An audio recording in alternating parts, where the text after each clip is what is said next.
Glória a Deus. Glória a Jesus. Aleluia. Bendito é o teu nome, Jesus. Glória a Deus.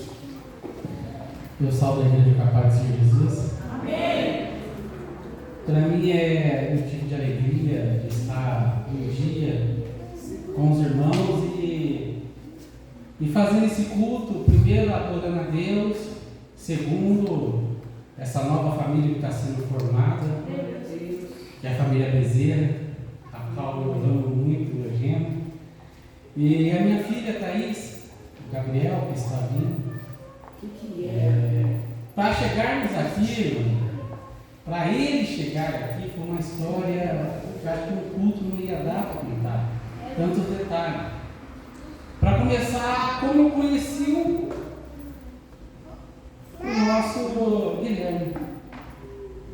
Antes de conhecer o Guilherme, a Thaís passava por um período como jovem de não acreditar em nada. Hoje também não é diferente do que aquela época, porque se você for contar quantos homens jovens existem na igreja, tem muito mais jovem mulher do que jovem homem.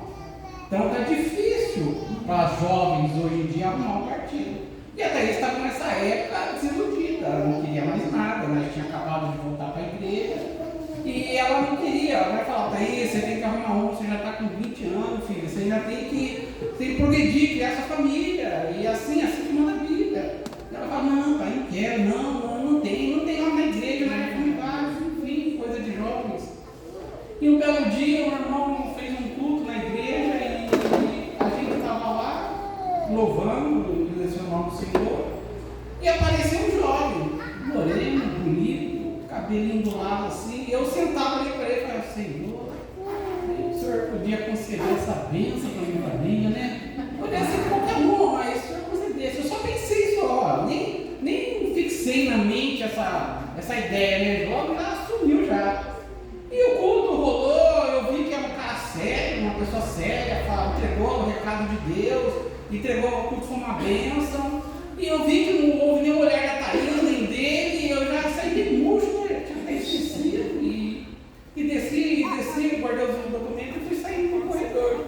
Na hora que eu saí do corredor, o irmão para eu para conversar. E quando ele para, eu vejo um olhar que vão achar meio esquisito, mas eu vi um olhar de novo.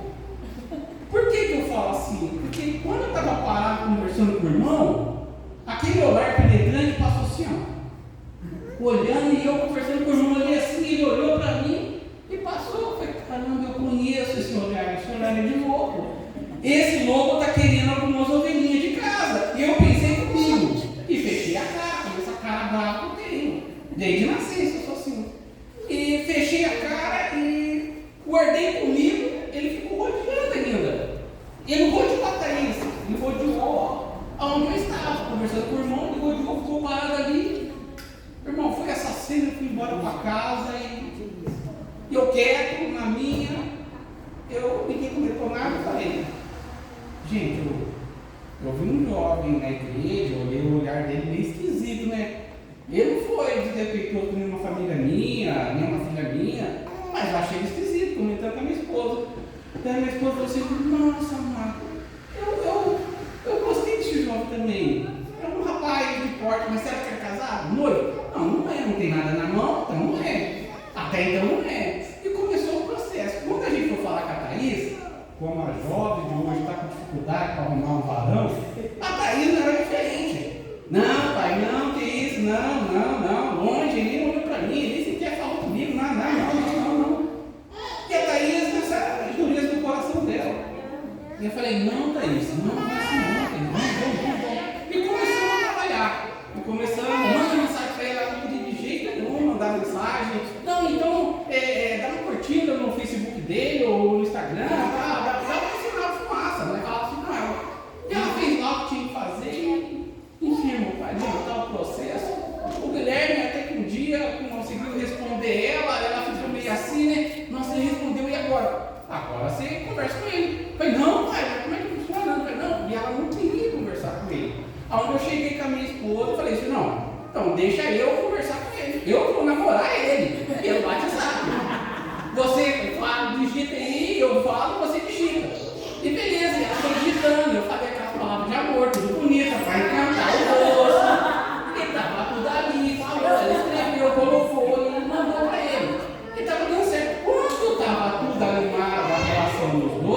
eles já estavam se conversando bem, eu saí de cena e deixei eles conversar.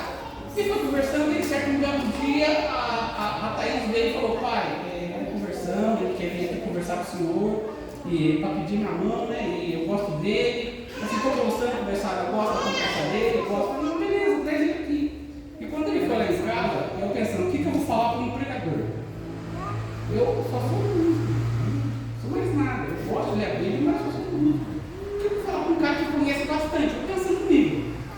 Eu pensava assim: não, eu vou ser duro, você carrasco. Fizer isso comigo, eu pensando, coisa de pai. Você carrasco, beleza.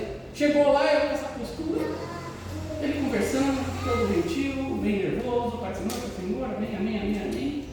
E ele falou assim: senhor, eu conversei bastante com a sua filha e vim pedir a mão dela em namoro.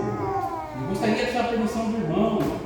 Eu falei assim com ele: irmão, eu nunca pensei em namorar uma filha minha, eu já tenho uma filha casada, mas eu nunca pensei em namorar. Eu sempre tive o cuidado de pai, eu sempre tive o cuidado de irmão, eu tive uma irmã, eu sempre tive o cuidado, coisa de homem.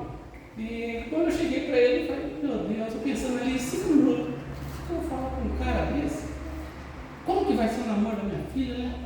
Daí, na lata, assim, falei: amigo, eu não te conheço, eu conheço um pouco a sua vida. Eu permito você namorar com minha filha, que ela está precisando mesmo, ela tem que sair de casa, fazer assim. Eu permito sim, mas só que vai ser do meu jeito. Eu tenho uma maneira diferente de pensar, de analisar o que é um relacionamento. Você vai namorar com ela sim, certo? Mas a intenção tem que ser para casar, senão você pode sair daqui para fora de casa. E eu não, perfeito, eu aceito tudo que você falar. Então, amigo, então o namoro seu dentro de casa vai ser desse jeito. Você vai namorar, não com ela, você vai namorar comigo. Ele instalou os olhos assim: namorar com o senhor? Sim, você vai namorar comigo. Mas por que eu vou namorar com o senhor? Foi simplesmente por um motivo só. Eu não te conheço, a minha filha não te conhece. O namoro, o período que vocês vão passar aqui em casa, eu vou te falar todos os defeitos dela. Todos. Sem exceção. Durante 2 anos eu fiquei só falando. Ele ia lá em casa, eu falava o defeito da Thaís. E quando ele ia embora, eu chegava na Thaís: ele é assim. Pai, mas eu amo. Thaís, mas ele é assim. Mas eu gosto dele. Ele é assim, mas eu estou apaixonado. Amém. Então, isso passou durante 3 anos, falando assim, ele namorando comigo. Eles iam para o shopping, uma das minhas filhas ia junto. Eles iam em qualquer lugar, é meu carro atrás e o carro dele na frente.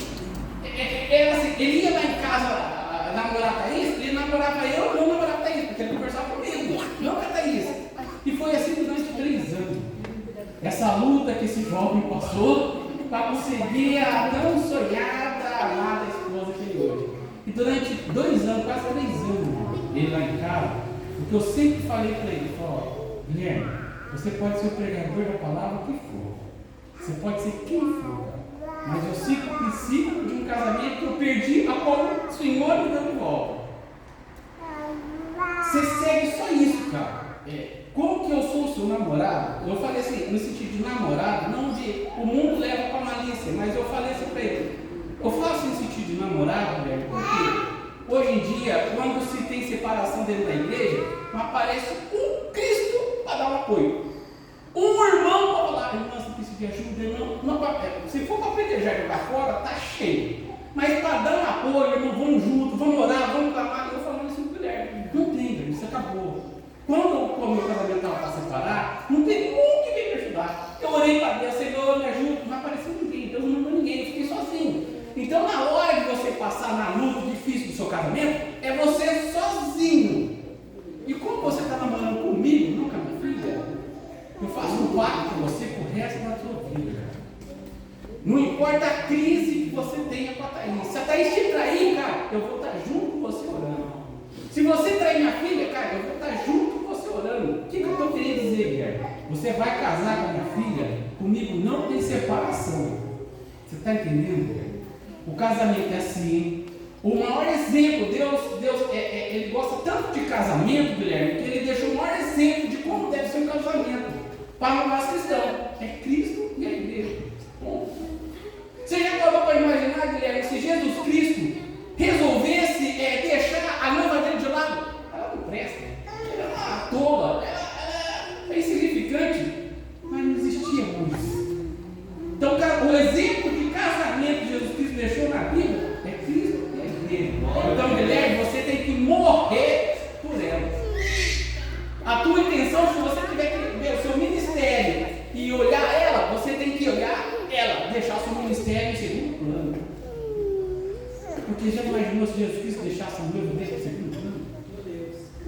A noiva sempre foi o primeiro plano de Cristo. E hoje vemos muitas divisões dentro da igreja, muitas discussões em relacionamento, porque a pluralidade não quer mulher. A Bíblia fala que Deus construiu Adão primeiro. Realmente foi assim. Eu acho que quando em Gênesis 1:24, quando ele criou os dois, antes de ele criar o homem, ele tinha pensado em mulher. Eu tenho certeza, não está escrito aí, isso é minha conjectura. Ele criou a mulher, porque como que ele ia fazer o homem sem repropriação, sem isso por si?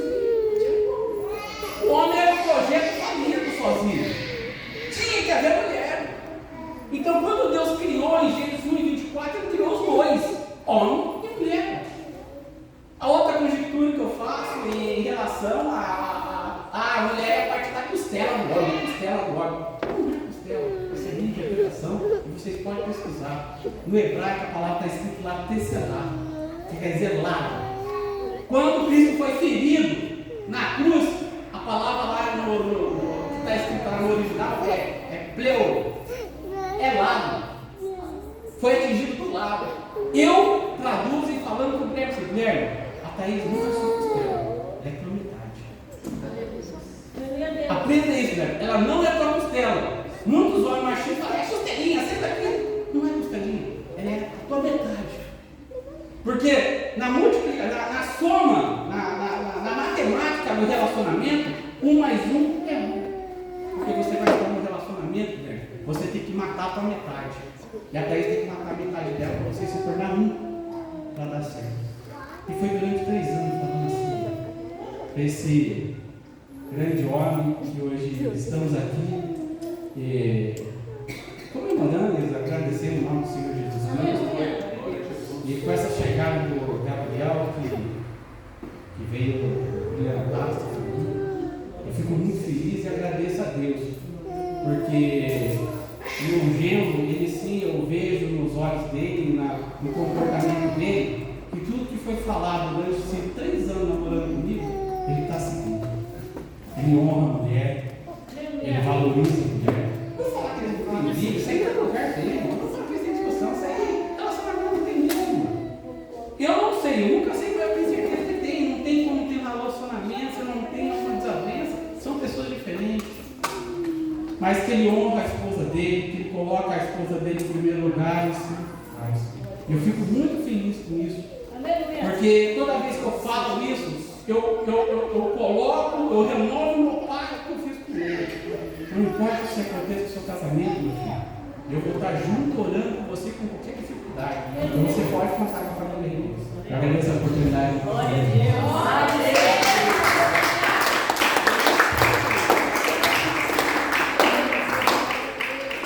Aleluia, é muito bom, né? Ouvir, né?